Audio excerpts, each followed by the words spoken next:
This is a list of different epidemics and outbreaks in American history compiled from Healthline.com. In 1633, there was a smallpox outbreak in New England.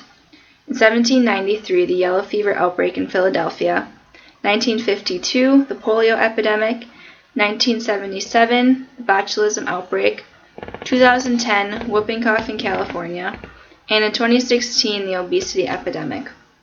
The World Health Organization estimates that 2.8 million people die each year from an obesity-related disease. The best part is that this is preventable.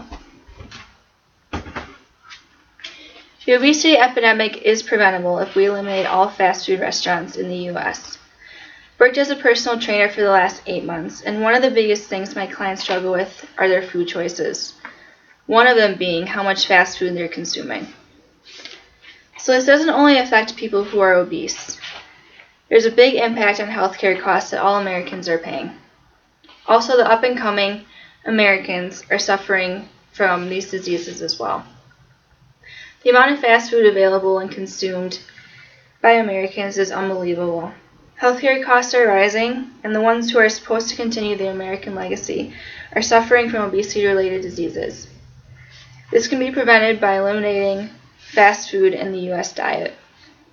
The best way to begin talking about fast food is to go over some statistics related to it. The Sutter Health Palo Alto Medical Foundation, abbreviated PAMF, claims that 25% of Americans consume fast food every day. It's becoming harder and harder to avoid fast food, considering that there are over 50,000 different fast food chains worldwide and 500,000 individual restaurants. Many Americans lack education on how this food is truly impacting their health. In December 2014, the FDA came up with the menu labeling final rule, which allows people to see how many calories are in the food that they're buying. So the menu labeling final rule means that all retail food establishments that are part of a chain with at least 20 locations or more offering restaurant-type food have to list the amount of calories in each of their food items for their customers to see. A study done by the Harvard Medical School and Harvard Pilgrim Healthcare Institute found that the meals ordered by adults had 836 calories on average. Most people thought they were only eating 650 calories, and this confirms a lack of knowledge. Unfortunately, restaurants only have to list the amount of calories in their food and not other nutrition facts. You can usually find these nutrition facts on fast food websites, such as the amount of fat, carbohydrates, sodium, sugar, etc., and what you're eating. Most people don't read these websites though, or if they do, they still continue to get the food. So I looked up McDonald's website, seeing that it's the #1 fast food franchise in the world, and they have different nutrition facts listed based on a 2,000 calorie diet. I started with a double quarter pounder with cheese because that's one of their most popular items. And keep in mind this is only the burger and not including the fries and the soda that come with the meal. So in one burger, there's 780 calories, 45 grams of fat, which is 69% of your daily intake, 1,310 milligrams of sodium, which is 54%, over half, 43 grams of carbs, which is 14%, and we're going to add a shake on there as well. So a large vanilla shake has 820 calories, 23 grams of fat, which is 35% of your daily intake, 135 grams of carbs, which is 45%, and 101 grams of sugar. So based on this 2,000 calorie diet, you've almost consumed all 2,000 calories right there from 2 items, which isn't even a full meal. Also, you're not getting any nutrients from that food either. So we know that fast food isn't the only reason for obesity, and I found that during my research as well. Obesity is also contributed to lack of physical activity, depression, and other medical illnesses. As a personal trainer, however, I know that maintaining a healthy lifestyle is 80% nutrition. So, as an example, let's talk about someone who sits all day long, because lack of activity was one of the reasons. So they sit all day long, but they eat protein, vegetables, and other nutritious foods, compared to someone who sits all day long and eats fast food or takeout chances are the person who's eating healthier is not going to be obese, and the one who's eating the fast food is going to be obese. So it really depends on what kind of food you're eating. Even though these facts may seem ridiculous or unbelievable, the numbers do not lie. But before we continue, you may be asking, how does this even affect me? I'm not obese, I'm not overweight, and I don't even eat fast food. Well, fact is, we all know someone who's overweight or obese, and we've seen their eating habits, and a lot of times it's from takeout food to fast food that impact their weight.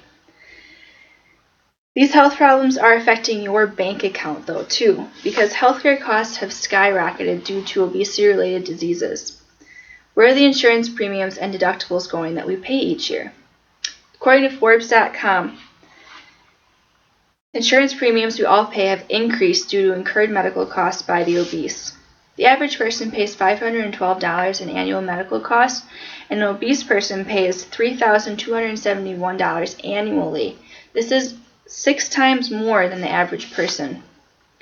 Keep in mind these healthcare costs are not only related to adults. Our children are starting to suffer as well. The future of America is dependent upon the upcoming generations.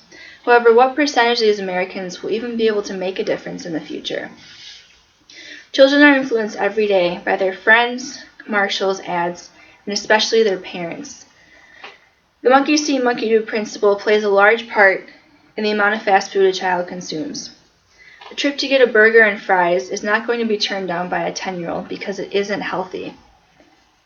As a result of these family meals, the PAMF referenced before has concluded that children ages 6 through 14 cumulatively consume fast food 157 million times per month.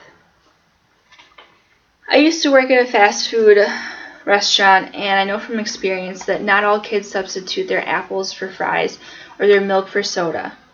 It's great that these restaurants offer these healthier options, but it's up to the parents to implement the changes.